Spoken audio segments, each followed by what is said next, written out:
Mónica, muchas gracias por estar aquí. Buenos días, ¿cómo te va? Muy bien, Juan, muchas gracias. Cuéntanos, ¿cómo se festejaba la Navidad en la Nueva España? Empecemos por el principio. A ver. La primera Navidad que se festejó en la Nueva España, en la Ciudad de México concretamente, fue en 1519. Ok, muy a inicios de la Justo conquista. el año cuando llega Cortés a Tenochtitlan y toma las casas de Moctezuma. Ajá.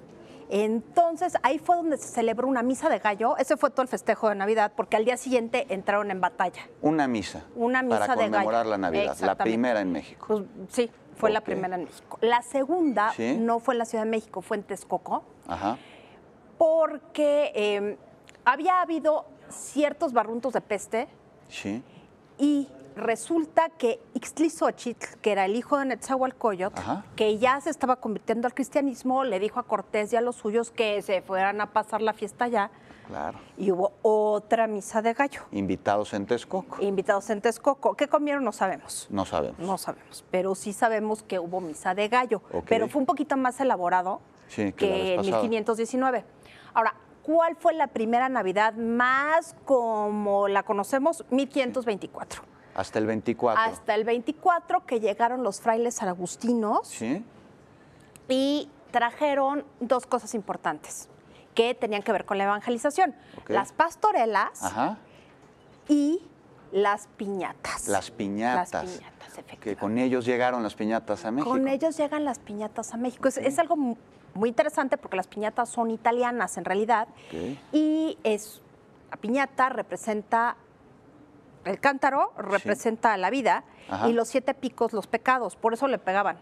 Claro, le pegaban y con eso... Y con eso acababan con los pecados. Bueno, eso decían ellos. Por supuesto, sí.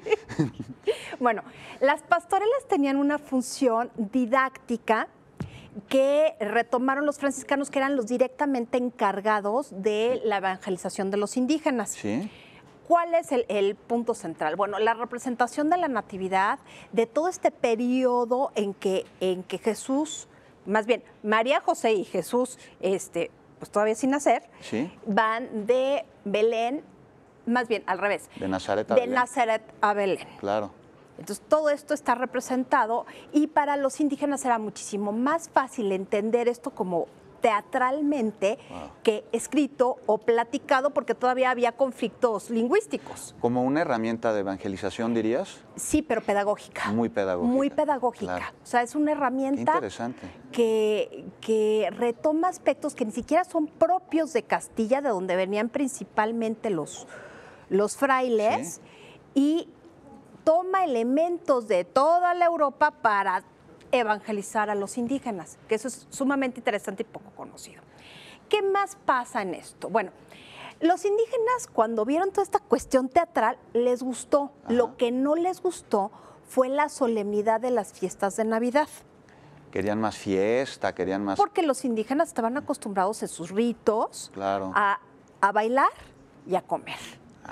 Y ahí es donde empieza la diferencia. ¿Ahí se introducen estos elementos de la Navidad? Exactamente. Okay, muy bien. Ahí es donde finalmente tenemos que empiezan las protoposadas, por llamarlas de alguna manera. Protoposadas. Bueno, yo les llamo así, pero en realidad son posadas primitivas. ¿Por qué?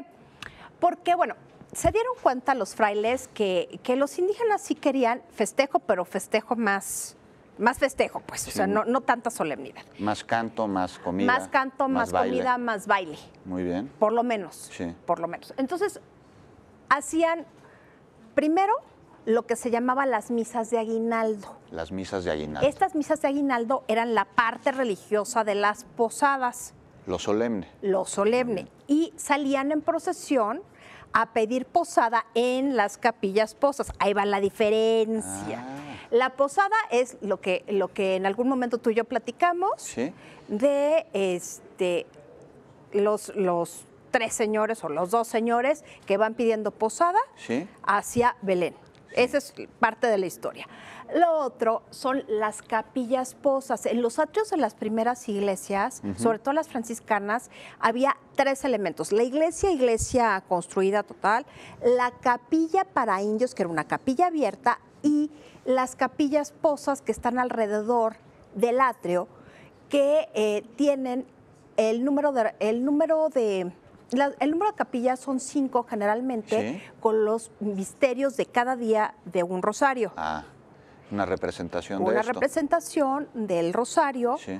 pero estas capillas posas también se llaman posas porque se posaba la Eucaristía. Ah, por eso lo de posada también. También es, No solo es ir tocando no puertas. es solo ir tocando puertas. Sí. Entonces lo que decían es, primero la misa de aguinaldo, luego la procesión y luego la fiesta, propiamente dicho, Sí.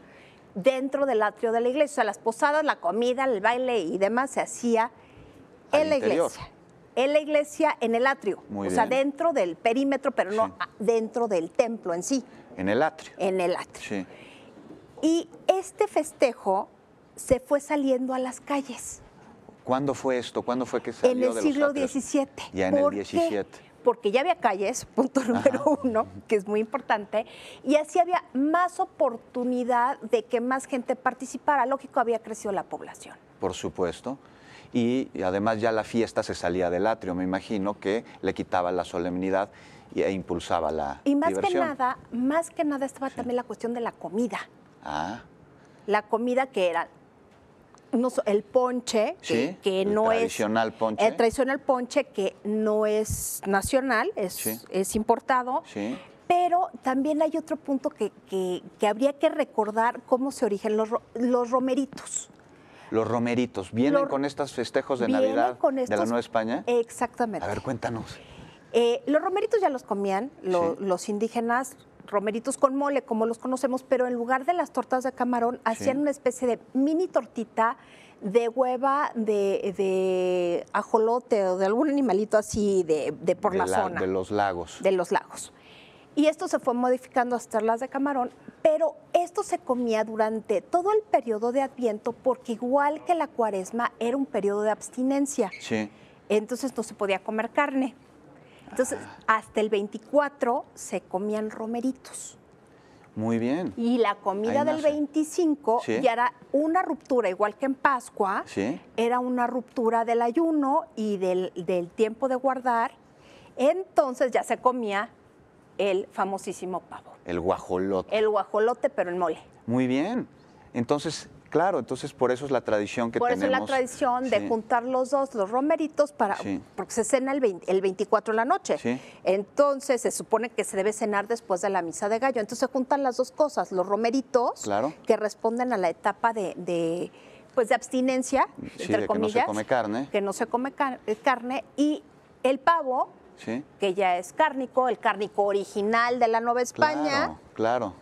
Muy simbólico todo Muy esto. simbólico Muy todo simbólico, muy interesante Sí. saber cómo estas tradiciones. Porque se cree que viene de Estados Unidos y que del Thanksgiving, pero en México, concretamente, el pavo siempre se comió en Navidad, solo que en aquella época con mole. Ok, Y entonces ahora antes pues ya del se hace Thanksgiving. más tipo estofado, pues. Ya más tipo estofado y ya es la comida tradicional que Del- nosotros disfrutamos en Navidad. Pues ya sabemos de dónde vienen los romeritos, parte de la tradición de las pastorelas, de las posadas, cómo se celebraba en la Nueva España la temporada de Navidad. Mónica Uribe, pues muchas gracias por haber Gracias, estado con Juan. nosotros. Nosotros nos vamos a un pequeño corte, pero no se vaya, regresamos en unos instantes. Así es, tocayo, tenemos